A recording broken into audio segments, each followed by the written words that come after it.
हर कहानी में एक हीरो होता है, एक विलन होता है। इस कहानी में भी एक हीरो है, या यूं कहूं कि बहुत से हीरोज हैं, और उन्हीं में से एक हीरो मेरे साथ जुड़ेगा जिसने एक मुहिम की शुरुआत की और वो मुहिम सफल भी रही। लेकिन जब तक इस मुहिम के सफल होने के बाद के विलन पर चर्चा पूरी नहीं होगी, तब तक ये मुहिम भी पूरी तरह से सफल नहीं कहलाएगी।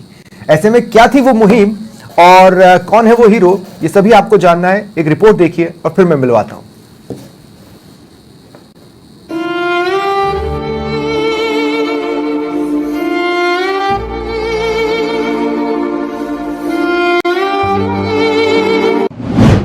संजीवनी ले आया समाचार प्लस, हारे का सहारा बना समाचार प्लस।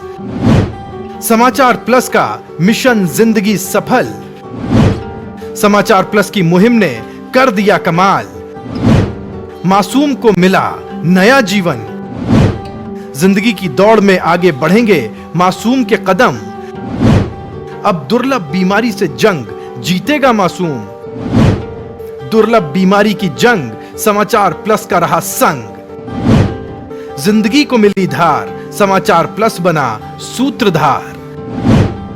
सबसे महंगे इंजेक्शन के लिए सबसे बड़ी मुहिम। हारे का सहारा बना समाचार प्लस। जीत गई मुहिम, जिएगा हृदयांश। उम्र 2 साल। बीमारी स्पाइनल मस्कुलर एट्रोफी। जिंदगी बचाने के लिए दरकार थी 17.5 करोड़ के इंजेक्शन की, और आड़ बन रही थी परिवार की आर्थिक तंगी। हो सकता है किसी के लिए यह महज खबर हो, पर संवाददाता इक्लेश के लिए यह था जिंदगी का वो पहलू जिसमें छुपा था वसुदेव कुटुंबकम का सार। हम सब के लिए और सब हमारे लिए। यही वो सूत्र है जिस पर टिका है समाचार प्लस का होना। हमने ठान लिया कि बनेंगे हारे का सहारा। न कोई कारवा था, न मंजिल का पता। हम निकल पड़े एक ऐसी मुहिम लेकर जिसे पॉलिटिकल जमातें तो कई बार पूरा कर चुकी हैं क्राउड फंडिंग के जरिए, पर नॉन पॉलिटिकल क्राउड फंडिंग भी वो कर सकती है। जो हमने कर दिखाया ऐसा हुआ नहीं था। हमारी एक मुहिम ने न सिर्फ एक मासूम के जीवन को रंगों से भरा, बल्कि दर दर भटक रहे परिवार की खुशियां भी फिर से लौटा दी। जी हां, हम बात कर रहे हैं राजस्थान के हृदयांश की, जिसे अथक प्रयासों के बाद 17.5 करोड़ का इंजेक्शन लग गया। मासूम हृदयांश को इंजेक्शन लगाया गया है और अब जिंदगी की दौड़ में हृदयांश के कदम भी आगे बढ़ते रहेंगे। ब्यूरो रिपोर्ट, समाचार प्लस।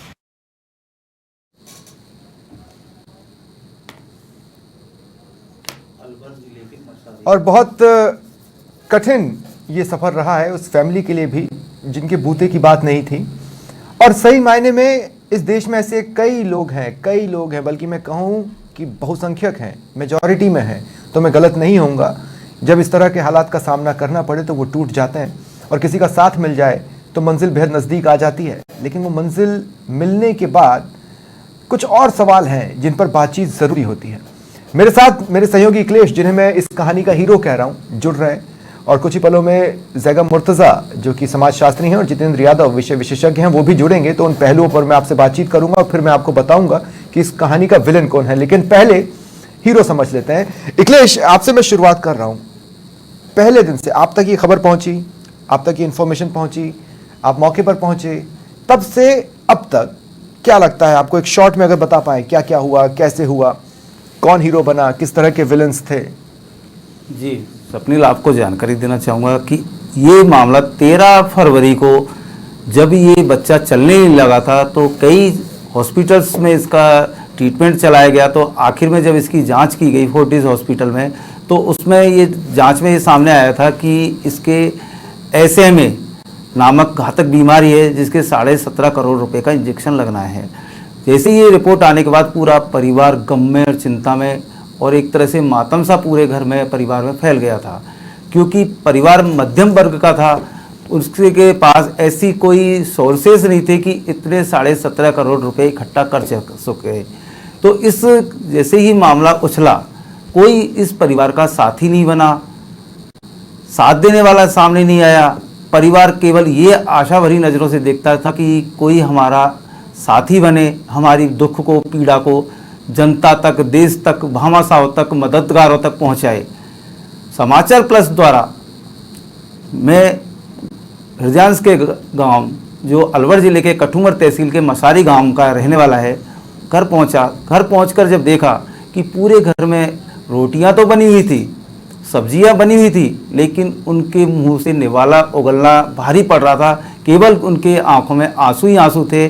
और जब समाचार प्लस के द्वारा जब ग्राउंड रिपोर्टिंग उस परिवार की, हृदयांश की माँ जो क्षमा शर्मा है, उसकी दादी, दादाजी, परिवारजनों की जब समाचार प्लस द्वारा खबर बनाई गई, तो उसके बाद उस परिवार को एक नज़र आने लगा कि अब आशा उनको जगने लगी थी कि अब कोई हमारा साथी हमारा साथ देने के लिए आया है। समाचार प्लस ने एक हमेशा जो जन सरोकार का कार्य करता रहा है।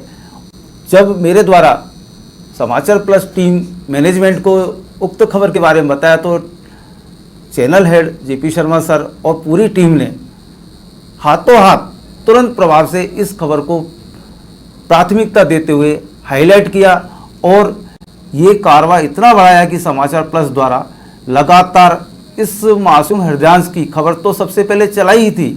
कोई मीडिया आगे नहीं आया था इस परिवार की मदद करने के लिए, केवल समाचार प्लस ही सामने आया था। और लगातार समाचार प्लस द्वारा 2.5 महीने तक मददगार मुहिम टीवी चैनल के माध्यम से चलाई, जो कार्रवाई इतना बढ़ता चला गया कि इससे पुलिस प्रशासन, पुलिस परिवार, क्योंकि हृदयांश के पिता नरेश शर्मा सब इंस्पेक्टर है, पुलिस परिवार भी दूरी बनाए हुए था, लेकिन समाचार प्लस ने ऐसा जन सरोकार का काम किया कि पूरा पुलिस परिवार एकजुट हो गया और उन्होंने अपना अपना वेतन भी दिया और साथ में उद्योगपति भामाशाह को भी मोटिवेट किया कि इस बच्चे का इंजेक्शन लगना जरूरी है।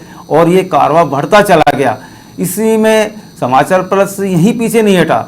समाचार प्लस के हर जगह, हर जिले में, हर ब्लॉक में, हर तहसील पर जहाँ भी संवाददाता थे, उन्होंने ये मुहिम चलाई, फंडिंग चलाई, रैलियाँ निकाली और ये कारवां इतना बड़ा हो गया कि समाचार प्लस की जो ये मुहिम थी और ये खबर थी, उस पर आज मोहर लग चुकी है और हृदयांश के आज इंजेक्शन 17.5 करोड़ का लग चुका है। जिस परिवार की आंखों में आंसू थे, आज उनकी आंखों में आंसू तो थे, लेकिन खुशी के थे। उनकी आंखों में खुशी अलग से ही दिख रही थी और बस उनके परिवार के दिल और दिमाग में केवल एक ही था कि अगर समाचार प्लस नहीं होता और हमारी इस बच्चे की पुकार को, पीड़ा को भामाशाह, सामाजिक संगठन, पुलिस प्रशासन और मददगारों तक नहीं पहुंचाता, तो शायद हमारे बच्चे को ये जीवनदायक जो संजीवनी बूटी ही मानी जा सकती है, जो इंजेक्शन 17.5 करोड़ का आज लगा है, वो नहीं लग पाता। ठीक है अखिलेश, मेरे साथ अब जैगम मुर्तजा जुड़ चुके हैं, समाजशास्त्री और जितेंद्र यादव विषय विशेषज्ञ हैं। मैं आप दोनों का भी स्वागत करता हूं समाचार प्लस पर। दो बातें अगर जैगम सुनी हो जो अखिलेश कह रहे थे कि एक तो साथ ऑटोमेटिक नहीं मिला, ये वसुधैव कुटुंबकम के दावों पर एक बड़ा प्रश्न चिन्ह खड़ा करता है। दूसरा ये कि मीडिया सामने नहीं आया, जिसका मतलब साफ है कि या तो आप खबर चुनते हैं या खबर आपको चुनती है। जाहिर तौर पर खबर ने अखिलेश को चुना। स्वप्निल, सबसे पहले तो बधाई अखिलेश को, हृदयांश को और समाचार प्लस की टीम को कि आपने एक बड़ी मुहिम चलाई और जमीन पर एक बच्चे के लिए इतना बड़ा एक मूवमेंट खड़ा करना अपने आप में एक बड़ा, मतलब ये बहुत ही बड़ी बात हमारे लिए। और जिस समाज में हम रहते हैं, खास तौर पे जिस दौर में हम आ गए, जहां आदमी या मानवीयता के जो मूल्य हैं उनके ऊपर बाकी अपने निजी हित हैं या बिजनेस या वो सब चीजें जब हावी होने लगती हैं तो ये सब दिक्कतें हैं सोसाइटी में। हमारे साथ यारा जो आपने कहा कि भाई या तो समाचार सब्जेक्ट को चूज कर ले या सब्जेक्ट के लिए या जो भी हम जिससे हम कह रहे हैं सोसाइटी में, वो एक दिक्कत हम लोगों की हो गई है। उसका दरअसल क्या है कि हर आदमी जो ये 91 के बाद का जो पीरियड है उसमें सोसाइटी में वाली दिक्कत है। और जो ये हृदयांश वाला जो इशू है, ये खाली सोसाइटी का इशू नहीं है, ये असल में तीन इसके अलग अलग पर्सपेक्टिव अगर हम बात करें। एक तो ये है कि हमारा जो हेल्थ सिस्टम है या जो एक बुनियादी ढांचा है वो इतना कमजोर है कि हम एक बच्चे के लिए, मतलब एक इतनी महंगी हेल्थ सर्विसेज हैं कि हर बच्चे को वो पॉसिबल नहीं है। आपने आज मुहिम चला दी और हो सकता है कि ये कामयाब रहा, ये मतलब हो सकता है कि ये कामयाब हुआ। दूसरा मसला ये है कि हृदयांश कितने सारे हमारी सोसाइटी में हैं जिन्हें ये पहुंच हासिल नहीं है कि समाचार प्लस या कोई क्लेश उनके बात को उठाए और उस बात को लोगों तक पहुंचाए। एक चीज तो यहाँ आ जाए, ये जिम्मेदारी सोसाइटी से ज्यादा स्टेट की है। स्टेट जो है सबको एक प्राइमरी हेल्थ जो जिम्मेदारी है या हेल्थ सर्विसेज देने की जो लोगों की पहुंच में है। नहीं, लेकिन जैगम जानते हो जैगम, शुरुआत में हमने सामाजिक नजरिए से आगे बढ़ाया, हमने शुरुआत में बहुत एग्रेसिवली इस मुहिम को आगे इसलिए बढ़ाया क्योंकि हम जानते थे आने वाले समय में इलेक्शंस अनाउंस हो जाएंगे, तो जिस तरफ से हम एक मोटे मदद की उम्मीद करते हैं वो आचार संहिता की वजह से नहीं हो पाएगी, कोई घोषणा नहीं हो पाएगी। उसके बाद जब आचार संहिता लगी तो हमने फिर दूसरे तरीके से इस मुहिम को आगे बढ़ाया। इसीलिए मैंने कहा हर कहानी में एक हीरो होता है तो विलन भी होता है, और इस मुहिम के पीछे छिपे विलन को समझने के लिए ही ये मैं यहां पर बैठा हूं। नहीं, बात ठीक है कि हम लोग जो हैं, हमारे जो सरोकार हैं, मतलब जब तक हमें कोई जगह न दे, हमारी स्थिति है कि हम सोए हुए लोग सोसाइटी में, मेरे पड़ोस में भी हृदयांश होगा, मेरी गली 2 गली छोड़ के भी हो सकता है हृदयांश हो, या मेरे मोहल्ले में 4 हृदयांश हो सकते हैं। मैं उनकी तरफ नहीं देख रहा हूँ क्योंकि मैं अपनी दुनिया में अपने व्यस्त हूँ, मेरे अपने, और खासतौर पर मिडिल क्लास के साथ ही दिक्कत है। मतलब आप अगर मैकियावेलिज्म को अगर आप पढ़ें तो उसमें यह है कि मध्यम वर्ग जो है वो दुनिया का सबसे ज्यादा निकृष्ट और सबसे ज्यादा मतलबी एक सेगमेंट है जो अपनी रोजी रोटी सुबह शाम नौकरी इससे आगे वो सोचने को तैयार नहीं है। उसे जगाना पड़ेगा आपको, जब तक आप उसकी गैरत न जगाएं, उसके आप उसके जो अहम पे चोट न करें, या आप उसको जो है इमोशनल ना करें, या एक कैंपेन ऐसा ना हो जिसमें अर्जेंसी जब तक उसे ना लगे कि भाई नहीं अब तो ये मेरे ऊपर आ गया या मेरी जिम्मेदारी बन गया, तब तक वो अपनी तरफ से आगे बढ़ने को राजी नहीं है। अब इस वाले केस में बिल्कुल आपने मुहिम चलाई, आपको मालूम है, आप समझ पा रहे होंगे कि जब तक आपने अर्जेंसी क्रिएट नहीं कर दी, लोगों को नहीं लगा कि नहीं अब हमारे बिना काम बनने वाला नहीं है, अब हमें देना ही पड़ेगा, और हम नहीं देंगे तो इस बच्चे की जान नहीं बचेगी। और ऐसे में ये भी समझना जरूरी है कि मदद को चूज कैसे किया जाता है। मैं इस पॉइंट को क्लियर करता हूं और जितेंद्र जी को भी अब मैं डिबेट में शामिल कर रहा हूं। मैं देखिए मैं बताता हूं, एक भामाशाह एक गांव में आए और उन्होंने एक स्कूल की हालत देखकर तरस खाया और उस भामाशाह ने उस स्कूल की मदद कर दी, लेकिन उसी इलाके में, उसी गांव के आसपास और पूरे तौर पर उस जिले में वैसे कई स्कूल्स होंगे, लेकिन उस भामाशाह ने उस स्कूल को चूज किया। जितेंद्र जी, कॉम्प्लेक्सिटी क्या है? वो ये है कि 17.5 लाख पीठ झुका सकते हैं और 17.5 करोड़ कमर तोड़ सकते हैं, और इन दोनों में भी पिक एंड चूज की स्थिति है। मैं कह रहा हूं कि इस तरह की मुहिम हर बार सफल होगी, इसकी कोई गारंटी नहीं है। बिल्कुल स्वप्निल, देखो आपका, मैं मुद्दे पर बाद में आऊंगा, पहले एक चीज बोलता हूं। घने मुलायम काले बाल टीवी पर दिखाया जाता है, घने मुलायम काले बाल, लंबे घुंघराले बाल आप पाएंगे, अमुक शैम्पू से धो लीजिए, कॉम्प्लेन पिएंगे, बच्चा पावरफुल हो जाएगा। पहले आपके दिमाग में बैठाया जाता है, दिमाग से खेला जाता है, फिर व्यापार किया जाता है ना, फिर वो चीज बेची जाती है। मेरा कहने का तात्पर्य जो है वो ये है कि हमेशा जनता, मैकियावेली के दौर में भी यही रही थी, जनता कमोबेश आज भी वही है, लेकिन यहां मुझे 2 महत्वपूर्ण बिंदु नजर आए और बड़ा शानदार पॉइंट जो है वो ये है। भाई साहब ने अभी कहा हमारे साथी ने कि हृदयांश एक प्रतीक है, वो बहुत सारे हृदयांश हो सकते हैं। इस बहाने हमने, इस घटना ने कम से कम समाज के साथ साथ हमने प्रशासन की उस कड़ी को खोल दिया, हमने प्रशासन की उस कमजोरी पर ध्यान दिलाया जिसे मैं संरचनात्मक के साथ साथ उनकी चिकित्सा विभाग की प्रबंधकीय कमजोरियों की तरफ उजागर किया। एक बात करेक्ट है। दूसरी महत्वपूर्ण बात क्या है कि दूसरी महत्वपूर्ण बात यह है कि हम आज जिस दौर में आपसे बातचीत कर रहे हैं, ये दौर ऐसा है भाई साहब, एक समय होता था कि लोग मीडिया की तरफ देखते थे सच जानने के लिए, और ये जो पिछले 8-10 साल का जो एरा अब शुरू हो चुका है, आजकल लोग इधर उधर देखते हैं उम्मीदों से कि कोई मीडिया में से सच भी निकल कर आए। यहां मैं समाचार प्लस को जो एक तरह से पूरा का पूरा श्रेय दूंगा, इसलिए नहीं कि आपके चैनल पर बोल रहा हूं, पर इसलिए कि कम से कम इतनी भीड़ में और इतना उहापोह की स्थिति में होते हुए भी कम से कम आपने इस संस्था ही कहूंगा इस काम के तहत तो समाचार प्लस ने उस पहलू को उजागर किया कि एक चना भी भाड़ फोड़ सकता है, बस शिद्दत से उछालने की देर है। तो ये दोनों जो पहलू हैं, अब यहाँ पे नैतिकता ये है कि इस बहाने प्रशासन की कमजोर कड़ी, एक बड़े विद्वान ने कहा था कि कोई भी समाज उतना मजबूत होता है जितना उसकी सबसे कमजोर कड़ी, अर्थात कोई चैन या कोई बेल उतनी मजबूत होती है जितनी की उसकी सबसे कमजोर वाली कड़ी। ये बात ध्यान रखें, जॉन रॉल्स ने कहा था ये।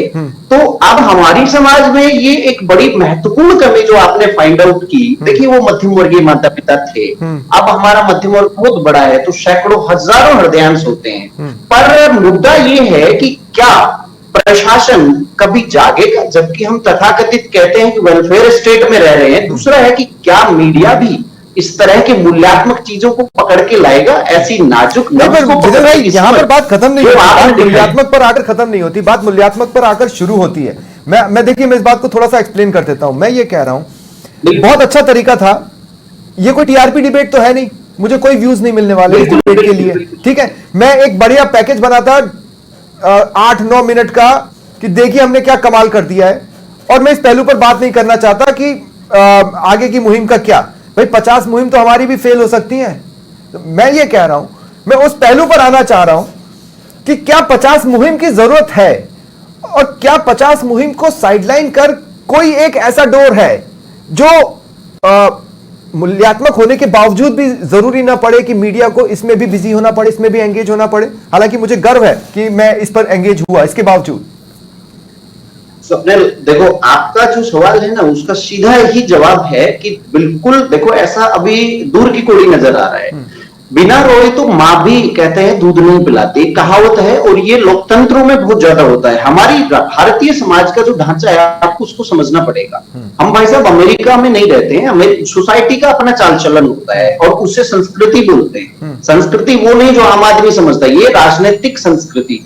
अमेरिका में एक छोटे से बच्चे को भी, दूध पीते बच्चे के भी अपने अधिकार हैं, और उसको अगर मम्मी पापा ने डांट दिया तो वो 1 2 3 पे कॉल करके, और प्रशासन इतना एक्टिव है वो आता है। फ्रांस का उदाहरण देता हूं, फ्रांस में एक व्यक्ति को केवल जन्म लेना पड़ता है, बस जन्म लेने के बाद उसका पूरा पालन पोषण, उसका झूले तक की व्यवस्था और मरने के कफन तक की व्यवस्था राज्य की जिम्मेदारी होती है। तो अब इस बहाने कम से कम राज्य कहां क्या कर रहा है और हमारी समाज किस दिशा में जा रही है। तो फिर समाज एक दिन में बदलने वाली चीज नहीं होती है, हमारी समाज के ढांचे को स्वीकार करते हुए तो अब मैं एक समाचार प्लस बनना पड़ेगा। मैं एक आश्चर्यजनक पॉइंट को यहां पर हाईलाइट करता हूं, कान पकड़ के पहले ही माफी मांग रहा हूं कि मैं इस तरह से सवाल को पुटअप कर रहा हूं, लेकिन मुझे लग रहा है कि बहुत बहुत जरूरी है। अखिलेश, आपने ये कहा कि शुरुआत में तो पुलिस वालों ने भी साथ नहीं दिया, ठीक है। अब ये एक पुलिस वाले का बच्चा था, ठीक है, आधे से ज्यादा मददगार ये सोच सकते हैं यही तो वक्त है पुलिस से बदला लेने का। मैं आपको एक पॉइंट ऑफ व्यू दे रहा हूं, है ना। और पुलिस वाले ये सोच रहे हैं कि जब हमारी जिंदगी इतनी कठिन चल रही है तो फिर हम अपने साथी के लिए मदद करें या ना करें, हमें तो छुट्टियां नहीं मिलती है, हमें प्रॉपर पैसे नहीं मिलते हैं, हमारी सैलरी का स्ट्रक्चर अच्छा नहीं है, 50 तरह की समस्याएं हैं। ये भी एक पॉइंट ऑफ व्यू हो सकता था ना, कि ये था कि नहीं था? बिल्कुल था, क्योंकि इस हृदयांश वाले मामले में जो मददगार मुहिम चल रही थी तो उसमें 2 तरीके के पहलू आए थे, नेगेटिव और पॉजिटिव। हाँ, क्योंकि कुछ लोगों का ये कहना था कि तरह तरीके की बातें सामने आती है ऐसे मामलों में कि पुलिस वाले हैं, कोई ऐसा पैसा ले लिया होगा जिसका भुगतान इस बच्चे को करना पड़ रहा है। कोई कुछ बोलता था, कोई कुछ बोलता था। तो इस तरीके की बातें काफी सामने आई थी, और इतनी बड़ी बड़ी बातें सामने आई थी कि नहीं, ये इंजेक्शन इतने का नहीं हो सकता, क्योंकि ग्रामीण ग्रामीण क्षेत्र के लोगों को दिमाग में ये रहता है कि इतनी कीमत इंजेक्शन की हो ही नहीं सकती, कहीं कोई ठगी तो नहीं कर रहा, या ये अपना घर तो नहीं भर रहे। मैंने खुद आपसे 3 बार ठोक बजाकर फोन पर मैंने आपसे पूछा था कि नंबर और ये QR कोड सच है कि नहीं, पहले बताओ जी। और जब आपने उसको साबित करके दिखाया तभी उस मुहिम पर हम आगे बढ़े थे जी। तो इस तरीके की लोगों की सोच थी कि नेगेटिव और पॉजिटिव। पॉजिटिव इतना भी निकल के सामने आया था कि छोटे छोटे मासूम बच्चों ने अपने गुल्लक तक फोड़ के और हृदयांश के लिए संबंधित पुलिस थानों पर DYSP को, SP को, IG को, जिससे भी हो। और सबसे बड़ी बात स्वप्निल इसमें यह सामने आई थी कि इसमें किसी जाति धर्म समुदाय नहीं था, जबकि लोग देख लेते हैं जी। इसमें मुसलमानों ने भी काफी हिस्सा लिया था, सिख समुदाय ने भी लिया था, मतलब समाज के सभी वर्गों ने, केवल उनकी एक ही भावना थी कि इस बच्चे को बचाना है, इस बच्चे का कैसे जीवन बचे। ठीक है, ठीक है, इसी पॉइंट पर मैं रहता हूं। ये जैगम सुना होगा, देखिए बैरियर है और हार्ड फैक्ट है वो पुलिस वाले का बच्चा था। वैसे ही कोई जैगम का बच्चा हो सकता है, कोई स्वप्निल का बच्चा हो सकता है। आप समझ रहे हैं मेरी बात को? जैगम का बच्चा मुसलमान होगा और स्वप्निल का बच्चा हिंदू होगा। बिल्कुल बिल्कुल। स्वप्निल, ये वाले जो बैरियर्स हैं ये सोसाइटी में हमारे पास हैं और ये सच्चाई है, इसका मुंह मोड़ नहीं सकते हम। और ये इस तरह के जो प्रेजुडाइजेस हमारे मन में रहते हैं कि भाई, जैसे अभी उन्होंने कहा कि पुलिस वाले का बच्चा है, हो सकता है कुछ उल्टा सीधा किया वो पाप भोग रहा है। ये मतलब ये हमने मन में धारणा यानी धारणा हमारे सोसाइटी में है और इसे इनकार नहीं कर सकते। अच्छा, ये भी दिक्कत है कि मिडिल क्लास, जैसे आपने कहा, बड़ा मिडिल क्लास है, लेकिन मिडिल क्लास की अपनी परेशानियां बहुत सारी है। तो बेरोजगारी से लेके और आमदनी का जो एक लेवल है, एक मिनिमम जो बेयर नेसेसिटीज वाला जो कॉन्सेप्ट है कि मैं इतनी जरूरतें पूरी कर लूंगा, वो बेचारा सुबह शाम दौड़ भाग के जैसे तैसे करके 1000-1500 रुपए रोज कमा के अगर ले भी आए घर में, और आपने उसके सामने एक अर्जेंसी रख दी कि भाई 17 करोड़ का जो है वो टारगेट है, और आप उसमें 17 करोड़ का नाम सुनने के बाद आदमी, जाहिर सी बात है, 10 रुपए 20 रुपए 100 रुपए में तो पूरा होने वाला नहीं है। तो उसके लिए 500, 1000, 2000 का जो एक कंट्रीब्यूशन है, क्योंकि हमने कई बार क्राउड फंडिंग जो मुहिम चला है, छोटे छोटे, इतना बड़ा मैं इस बारे में बता रहा हूँ जैगम। देखिए, एक होती है नॉन पॉलिटिकल क्राउड फंडिंग, एक होती है political crowd funding. Political crowd funding कहीं तक भी जा सकती है, मैंने देखा है। नॉन पॉलिटिकल क्राउड फंडिंग के अपने बैरियर्स होते हैं, उसको मैंने 17.5 करोड़ तक जाते नहीं देखा है। मेरे ख्याल से ये अपने आप में ऐतिहासिक नहीं। हाँ, बिल्कुल बिल्कुल। स्वप्निल, जो पॉलिटिकल क्राउड फंडिंग है उसमें तो असल में मसला ये होता है कि जो पैसे दे रहा है उसे मालूम है वो इन्वेस्ट कर रहा है, वो कंट्रीब्यूट नहीं कर रहा है। वो कल कहीं ना कहीं किसी काम के बहाने, कि कोई रिलेशन अपना जो है मेंटेन करने के बहाने उसकी रिकवरी कर लेगा, उसे मालूम है। लेकिन हृदयांश जैसे मामलों में उसे मालूम है, जहां मैं दे के आ रहा हूँ ये मेरा जा रहा है यहाँ से, वो जानता भी नहीं है। अनजान आदमी, अपने परिवार में आदमी जो 4 बार सवाल करता है कि 17 करोड़ का जो नंबर है वो अपने आप में बहुत बड़ा, और इंजेक्शन के लिए तो सोचेगा 17 करोड़ में ऐसा कौन सा इंजेक्शन है भाई जो 17 करोड़ का रहा है, वो ये नहीं मालूम कहाँ से आ रहा है, क्या है।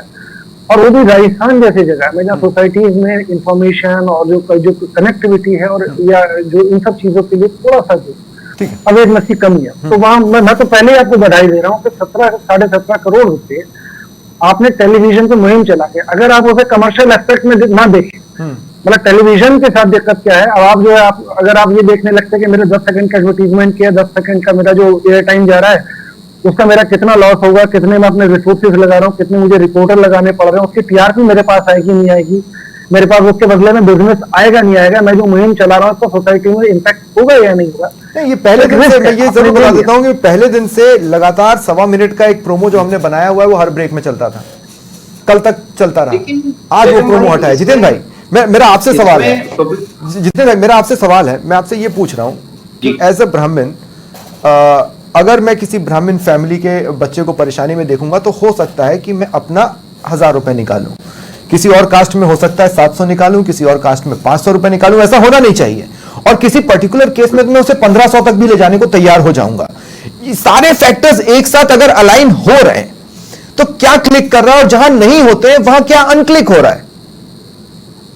मैं स्वप्निल, देखो इसको थोड़ा सा बदलता हूं। अब ये जो मुद्दा था, एक केस, यहाँ हमारी सोसाइटी की स्ट्रक्चर ऐसी है कि हम कोई भी भावनात्मक ट्रिगर होते हैं किसी चीज से, हाँ।